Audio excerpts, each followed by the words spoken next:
Hello there. This is a video regarding the HP LaserJet 2300 series of printer, and specifically about the problem with duplexing multiple page projects.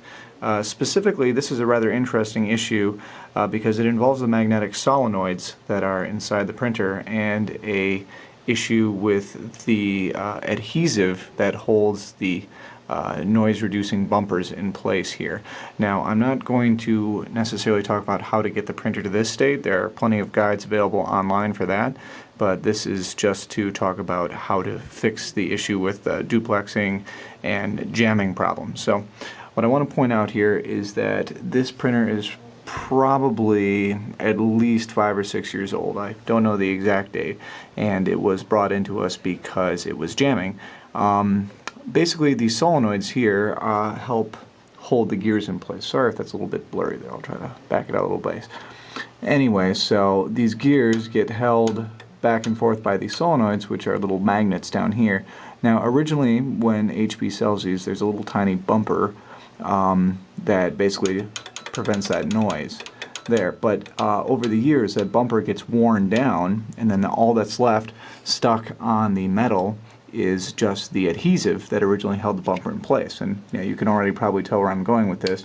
What happens is that the adhesive just causes this little metal armature to stick in place, and then because printers depend on millisecond or less time differences, obviously everything goes downhill from there. So if you watch what happens here, basically when I release this, it should snap back right away, but if it sticks hard, you see how there's a delay when I release my finger from that.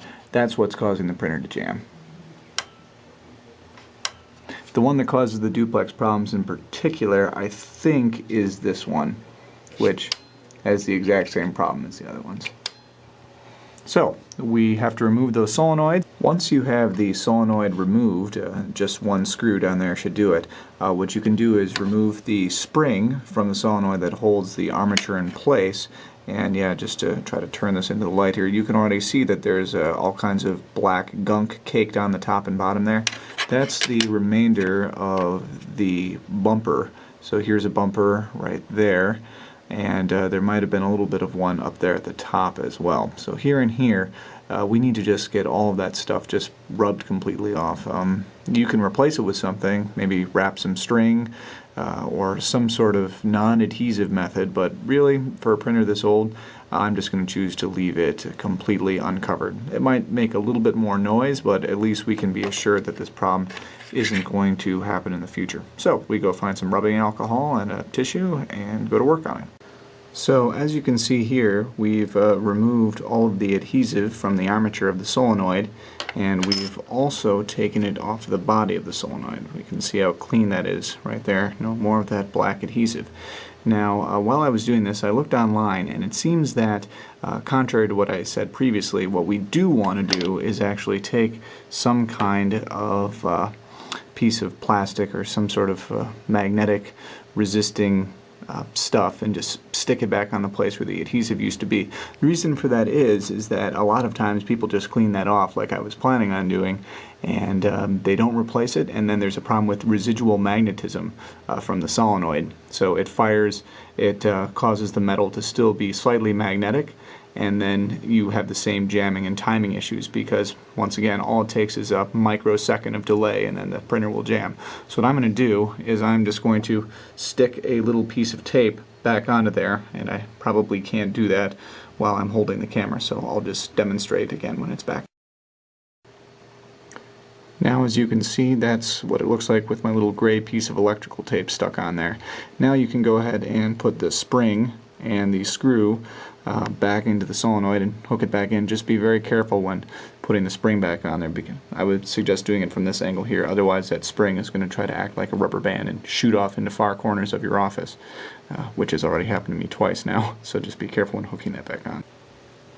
Now, even though it doesn't have to be done, I've also removed the tray 1 and tray 2 solenoids as well to prepare to clean them. Yeah, you can see how much crud is on there. Try to zoom in a little bit. Yeah, that brown patch there, that's what is on all the solenoids, and that's what you need to remove because it gets really sticky with use. It doesn't feel as bad as the duplexer one was. But yep, that is the main cause of the sticking issue. So we'll get those cleaned off and hopefully things will work. Once you've taken care of the other two solenoids for tray 1 and tray 2, right before you put it back on, go on and give it a try. You should be able to press on the armature really hard and still not have it stick at all. So that should mean that, of course, the adhesive, thanks to the little electrical tape I put on there, it's not going to pose a problem, and we're not going to have any issues with residual magnetism either. By the way, if anybody knows where this part goes to, I think it fell off of the network card box at some point, so I don't think it's anything important, but if you know where it goes, please let me know. Thanks.